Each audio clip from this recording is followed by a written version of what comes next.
L'Université catholique de Louvain, fondée en 1425 à Leuven, avait une longue expérience d'un milieu urbain dense et de petite dimension. Mais la Belgique unitaire se régionalise progressivement. Ce changement politique a entraîné le transfert de l'Université catholique de Louvain d'expression française depuis Leuven, réservée à l'Université flamande, vers d'une part Bruxelles, la capitale de l'Europe, à Woluwe-Saint-Lambert, et d'autre part à 30 km de là, à Louvain-la-Neuve, en Wallonie, la région francophone du pays.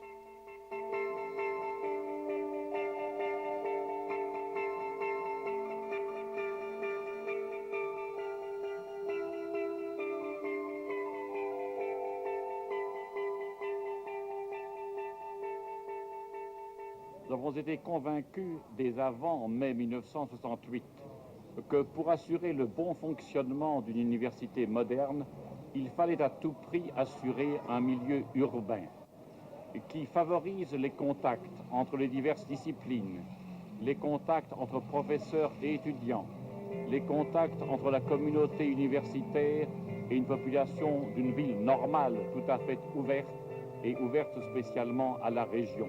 Nous sommes résolument contre le système du campus ghetto et c'est pourquoi nous avons cru indispensable de créer à partir de zéro la première ville nouvelle construite en Belgique depuis 1660, Louvain-la-Neuve. Dans les limites autorisées par la loi, l'université a fait choix de ce plateau de Lozelle sur Ottigny en raison de l'accueil particulièrement chaleureux des autorités communales et d'une localisation économique entre chemin de fer et autoroute et en raison aussi de la grande qualité du milieu naturel.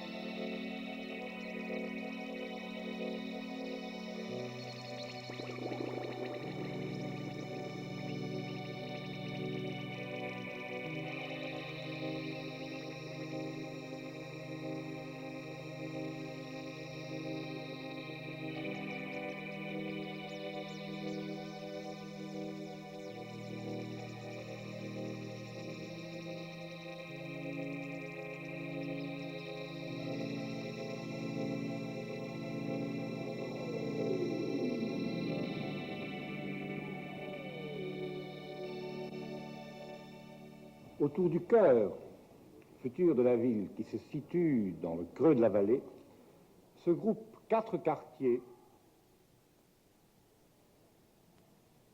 qui contiennent à la fois la grande masse des habitants et une partie importante des fonctions universitaires. L'ensemble de cette ville est entouré par une rocade, un boulevard circulaire, qui absorbe une grande partie des circulations et à partir de laquelle le cœur de la ville peut être atteint par 3 pénétrantes qui sont les seules voies d'accès au centre de la ville.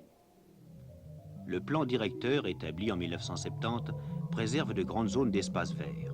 Au cœur de la ville se trouve le centre urbain, ici en rose. C'est un lieu de rencontre et de logement. Les zones académiques, en gris, sont intégrées dans le tissu urbain et les zones résidentielles, en jaune, s'étalent de manière moins dense dans les divers quartiers. Ces quartiers sont conçus selon une densité d'habitat qui se rapproche très fort de celle que l'on rencontre dans les villes traditionnelles avant qu'elles ne fussent abîmées au XIXe siècle. Densité sans doute, mais qui n'inclut pas la construction en hauteur.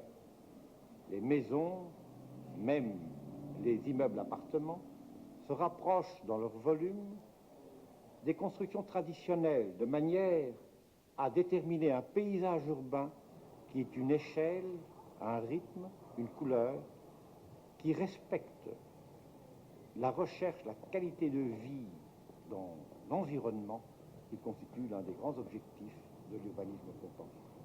C'est pour ça que l'option a été prise de construire une ville piétonne, une ville dans laquelle les distances normales ne dépasseraient pas les possibilités de marche d'un habitant en bonne santé.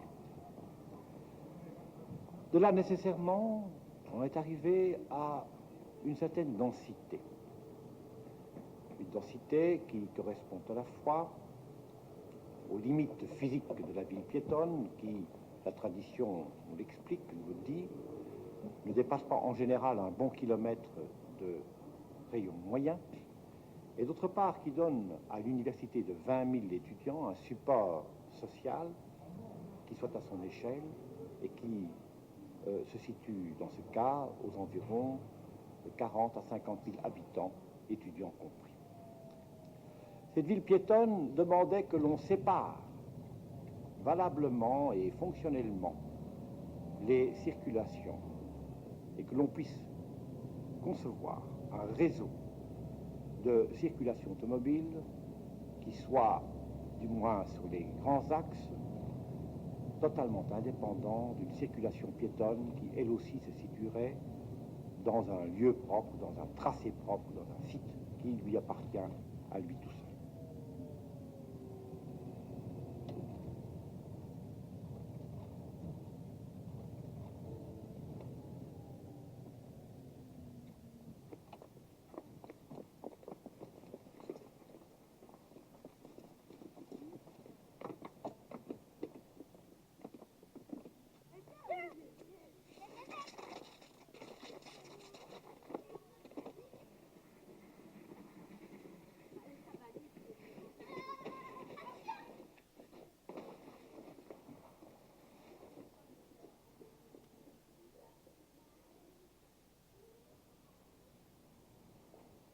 Les très nombreux problèmes juridiques et financiers que pose la création d'une ville nouvelle ne peuvent être résolus que par une coopération étroite entre le secteur public et le secteur privé, l'université étant privée. Elle bénéficie par exemple du droit d'expropriation, ce qui a permis d'acquérir un domaine de 900 hectares à l'amiable d'ailleurs, de manière à se protéger contre la spéculation immobilière. Et de même, le fait qu'on ne concède que des baux amphithéotiques a le même objectif, absence de spéculation sur fonds publics. La seule façon de céder des terrains à des tiers, à des promoteurs immobiliers ou des constructeurs de maisons particulières, est de mettre ces terrains en location pour une durée déterminée. L'amphithéose est cette mise en location de terrains pour une durée qui varie de 75 à 99 ans. Pour nous, c'est une facilité dans le sens que nous n'avons pas dû acheter de terrain, ce qui nous a permis finalement d'acheter ce logement avec le petit budget que nous avions et sans devoir faire l'investissement supplémentaire d'un terrain.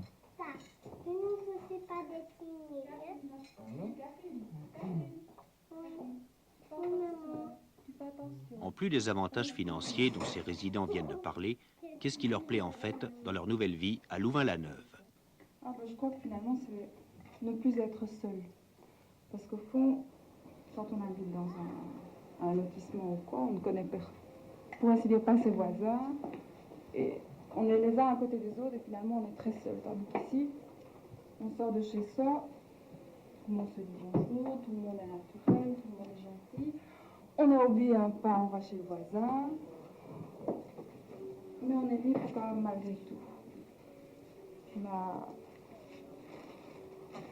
On est seul et on n'est pas seul. Actuellement, la population qui vit à Louvain-la-Neuve est une population jeune. 7500 personnes y travaillent tous les jours. 3500 y vivent depuis 1975.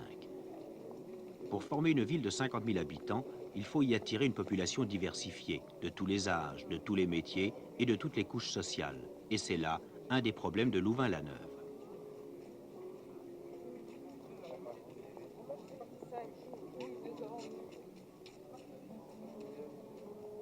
On peut se demander aussi quel est le coût de la construction d'une ville nouvelle de 50 000 habitants.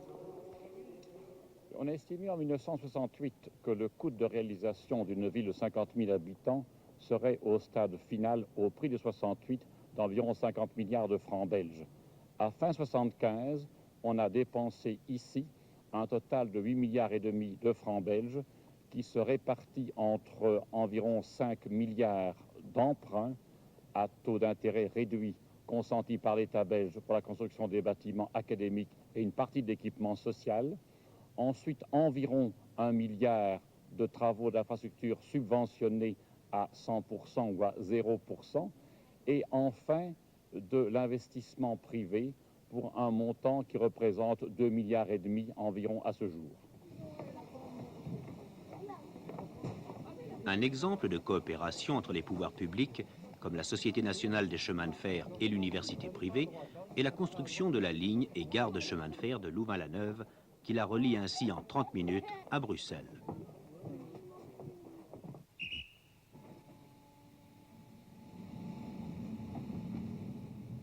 Comment concilier dans le centre d'une ville les circulations rapides de trains et d'automobiles avec les circulations lentes comme celle des piétons? La conception du centre urbain est une des originalités de Louvain-la-Neuve. Une grande dalle de béton va couvrir le creux de la vallée comme un sol artificiel. Elle permet de séparer totalement la circulation piétonne au-dessus de la circulation automobile et ferroviaire en dessous. Cette dalle recouvrira 3 niveaux de voirie, route, chemin de fer et plus de 8000 places de parking. Au-dessus de cette structure de béton se construit le cœur de la ville où toutes les fonctions sont intégrées.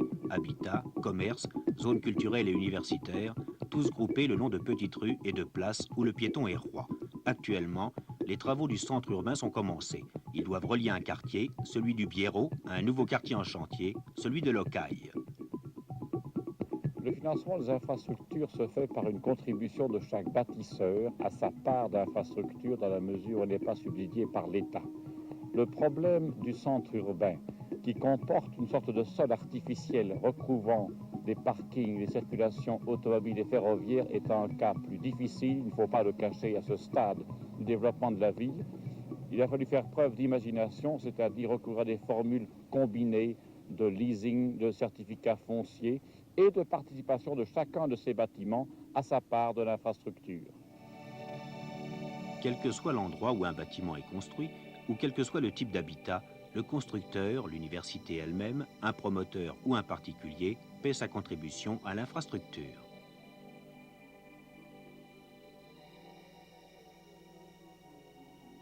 Depuis 2 ans, l'université fait de plus en plus appel à des promoteurs privés pour la construction de logements, plus spécialement pour la construction de logements pour étudiants, à Hockaye par exemple.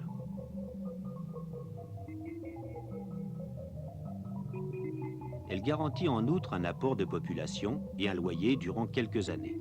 En fait, un revenu sur le capital investi. Ceci ne va pas sans quelques problèmes de contrôle sur la qualité des bâtiments et du prix des loyers, comme ceux des chambres d'étudiants par exemple.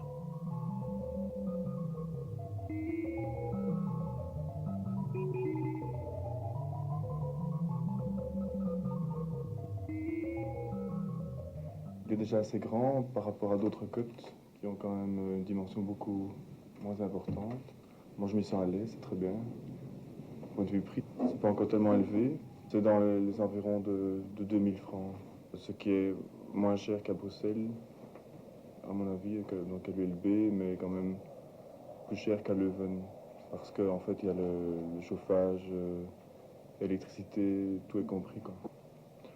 Actuellement, il y a encore énormément de problèmes de bruit surtout cette année-ci, de bruit dans la rue, mais ce problème-là, mis à part, je crois que ça va. À Louvain-la-Neuve, comme dans n'importe quelle ville, on peut louer, acheter ou faire construire une maison, un appartement ou un studio. L'habitat de type unifamilial, comme ici, est conçu selon une certaine densité au mètre carré. L'ensemble inclut des petits jardins, des squares, des espaces verts et des chemins communs.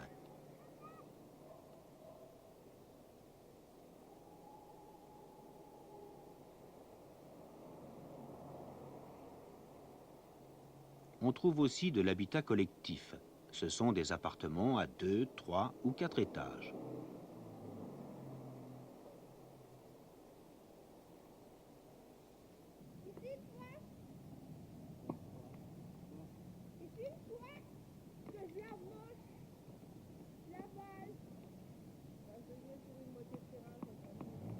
Habiter à Louvain-la-Neuve, c'est choisir une ville piétonne, dense, calme ou bruyante suivant les heures, et, à leur début, des équipements communautaires.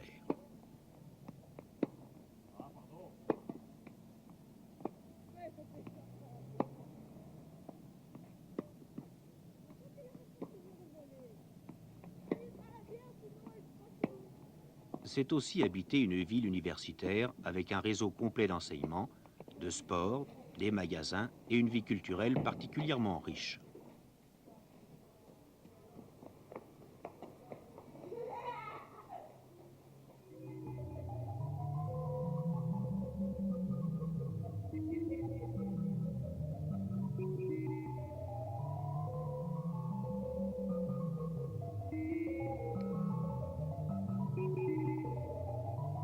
C'est également peut-être la possibilité de trouver un emploi dans le parc industriel de recherche qui compte actuellement 15 entreprises. Le parc industriel est une réalisation qui tente à éviter que cet ensemble nouveau ne soit un ensemble dortoir et que donc on ait des personnes qui se trouvent pendant la journée à Bruxelles ou dans d'autres endroits du pays et le soir à Louvain-la-Neuve.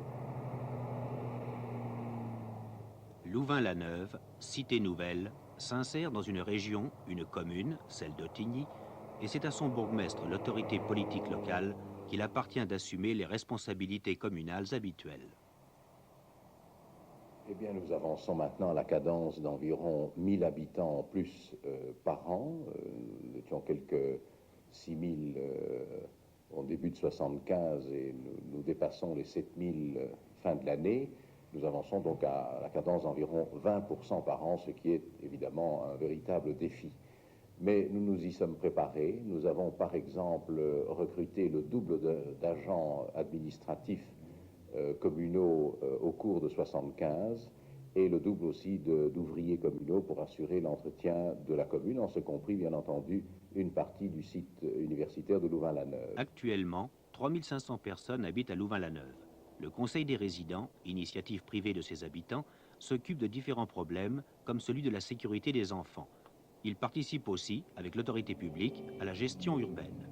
Ils prennent progressivement le relais de l'université, dont la fonction habituelle n'est pas de gérer une communauté urbaine. Ainsi, à partir de l'expérience millénaire des villes du passé, se prépare une ville nouvelle, pensée pour une société nouvelle.